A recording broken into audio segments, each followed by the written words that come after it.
chegando aqui para a gente falar mais sobre o nosso cenário. Muito bom dia, Duma, seja bem-vindo. Bom dia, Paula. Bom dia, Felipe. Novamente, um enorme prazer estar com vocês. Prazer é nosso. Dumas, queria entender um pouco da sua visão, né? A gente estava discutindo aqui bastante, falamos já muito sobre a questão da aprovação da reforma tributária, mas queria entender, de fato, né, na sua visão como especialista, quais são os impactos, né, que a gente pode falar dessa aprovação na produtividade da indústria. Tem ali vários, né, estudos que mostram que essa reforma, de certa forma, já vai trazer, até na fase de transição, algum tipo de aumento. Tem alguns estudos que falam até de 4% nessa fase de transição em relação ao PIB, mas queria entender justamente a sua visão sobre a produtividade da indústria.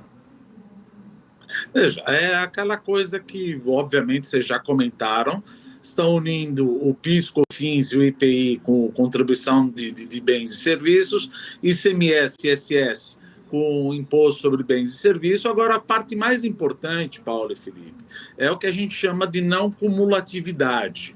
O que é essa não cumulatividade? É importante a gente até fazer uma conta rápida aqui para entender que o pessoal fala não cumulatividade, mas como é que funciona? Vamos pensar um produtor que faça um bem a R$50 e que o imposto seja 10%. Não é nada disso, tá? Não vai ser 10%, nós só estamos chutando aqui. Então, esse produtor, ele vai vender o bem dele a R$55 para um intermediário. Esse intermediário vai comprar esse bem a R$55, veja, ele pagou R$5 de imposto. O intermediário vai comprar a R$55 e, para vender, vai vender a 60. Mas 10% de 60 são R$66. Mas espera um pouquinho, o cara vai pagar 10% em cima? Não, esses R$6 que ele está pagando de imposto, esse intermediário, vai ser deduzido dos R$5 que ele pagou na compra do insumo. Então, ele está pagando R$1 de imposto. Veja, R$5 de imposto do inicial, R$1 do intermediário, e aí esse cara vende para o produtor final. O produtor final comprou a R$66, vai vender a 100. Não a 100, mas 10%. 110. Puxa, ele vai pagar 10%? Não, ele não vai pagar esses 10%, porque esses R$10 vão ser deduzidos dos R$6 que ele pagou do intermediário. Então, olha que interessante. O primeiro pagou 5, o segundo pagou R$1 e o terceiro pagou R$4 que vai para o consumidor final. 5, 1, 4, o consumidor final mostra essa não cumulatividade, está pagando só 10% de imposto. E isso ajuda muito a produtividade, principalmente da indústria. Por quê? O que acontece com a indústria? A indústria, vendo que o imposto é cumulativo, ICSS, COFINS, PIS, IPI, etc., vai acumulando esses impostos, ele percebe, veja, ao invés de eu comprar esse insumo ou desse bem intermediário, etc., o que eu prefiro fazer? Está caro. Está caro. Por quê? Porque tem muito imposto em cima. Então, esse cara acaba se dedicando a fazer uma coisa que não é a especialidade dele. A especialidade dele é agregar valor nessa cadeia. Então, ao invés dele agregar o valor do que ele mais sabe nessa cadeia, agora, com a reforma tributária, ele pode comprar a um preço mais barato e se dedicar naquilo que ele mais sabe, que é agregar valor num produto intermediário. Isso ajuda a não mais profanar, como a gente fala, as vantagens comparativas. Porque, no final das contas, você tem empresa que nem sabe, acaba tomando uma decisão que não é uma decisão ótima. Por quê? Porque ele acaba produzindo um insumo ou um bem intermediário que ele poderia comprar e se dedicar naquilo que ele mais sabe.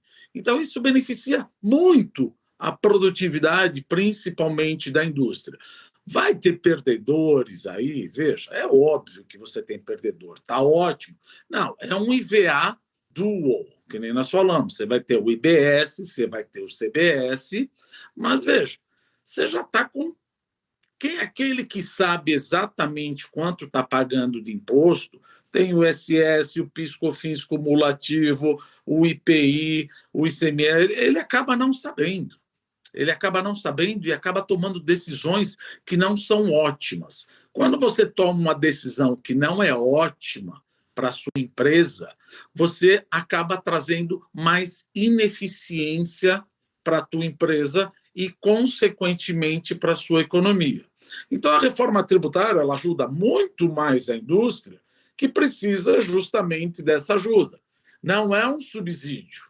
Não estão dando subsídio. Estão finalmente chegando num modelo de tributação que já existe em 174 países. E uma coisa que eu estava lendo, acho que foi na semana passada, pasmem, no Brasil você precisa de 1.958 horas, na média, por empresa, para calcular os impostos que você tem que calcular.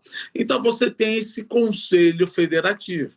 O Conselho Federativo vai dizer, olha, o quanto nós vamos retornar esse dinheiro para você e, no final das contas, o IVA é como o próprio nome diz, Imposto sobre o Valor Agregado. Eu vou tributar você apenas naquilo que você agregou. Não vou ficar tributando.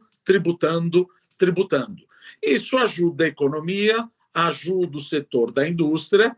Claro, você tem as suas exceções. O governo aprovou aqui as exceções, que vai ter uma cota reduzida, deixa eu até ler, para transporte público coletivo, medicamentos, equipamentos médicos, serviços de educação, produtos agropecuários e pesqueiros, insumos agropecuários e atividades artísticas. Então, são pontos que de certa maneira, tentando ajudar todos os setores. E para a classe menos abastada, você tem o que agora eles colocaram, que muitos países já têm, que é o chamado cashback. Ou seja, parte do imposto que a classe menos favorecida, a classe de baixa renda, ela pode receber de volta parte desse imposto que ela recebeu.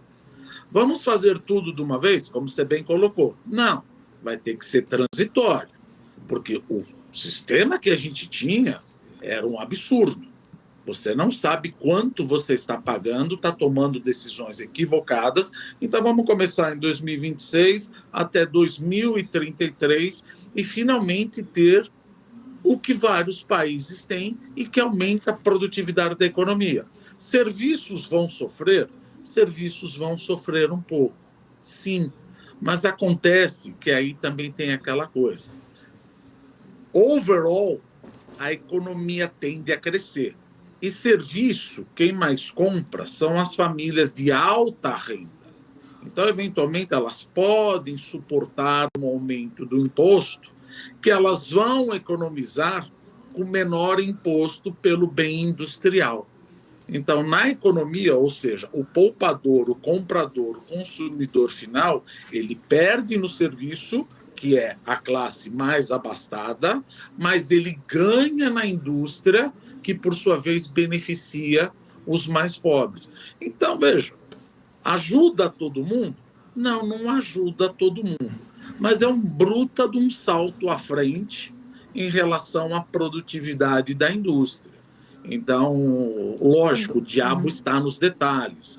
O setor de serviços vai ter que negociar como é que vai ser a alíquota, como é que vai ser, por exemplo, o fundo regional que vai devolver os recursos ou que vai passar esse período de transição dos benefícios fiscais, da guerra fiscal. Mas é aquela coisa, nós já estamos há 40 anos discutindo isso. Não começamos a discutir agora. Não estamos começando.